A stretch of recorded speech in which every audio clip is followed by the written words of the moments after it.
Trump seized control of Venezuela's oil revenues, thinking he could control it and make money. But what he actually did, he made America responsible for paying. Venezuela owes China about $15 billion, and that debt was being paid back with oil. 3 supertankers have been moving oil to China for 5 years to pay the debt. Now those revenues go to a U.S.-controlled account in Qatar. So congratulations, Trump. You just made Venezuela's debt to Beijing America's responsibility. If Trump doesn't pay, Beijing retaliates, refusing cooperation on other debt restructuring, and gets a huge propaganda victory.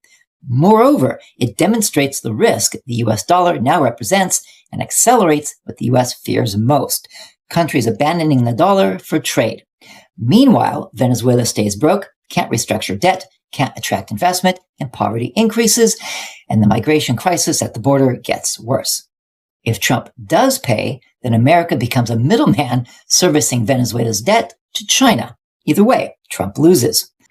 The United States has handed back the oil tanker MT Sophia to Venezuelan authorities, marking the first known case in which the Trump administration has reversed a vessel seizure linked to Caracas, 2 U.S. officials told Reuters on January 28. The Panama flag tanker was intercepted in early January by the U.S. Coast Guard with support from U.S. military forces as part of Washington's expanding campaign against what it describes as Venezuela's shadow fleet.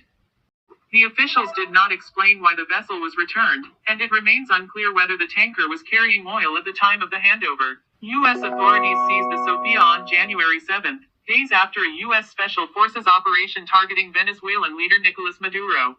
At the time, Washington said the tanker was under sanctions, had no nationality, and qualified as a stateless, sanctioned dark fleet motor tanker. The seizure was part of a broader U.S. effort launched in December 2025 to interdict oil tankers connected to Venezuela.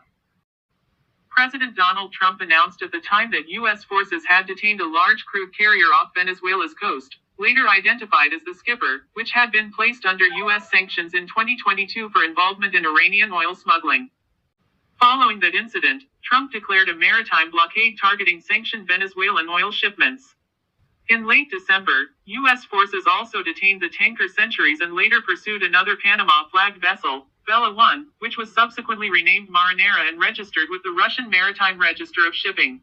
Despite protests from Moscow, U.S. forces seized the tanker in early January. According to a Reuters tally, U.S. authorities have intercepted 7 tankers linked to Venezuela since late 2025. U.S. Coast Guard officials declined to comment on the return of the Sophia, while Venezuela's communications ministry did not immediately respond to requests for comment.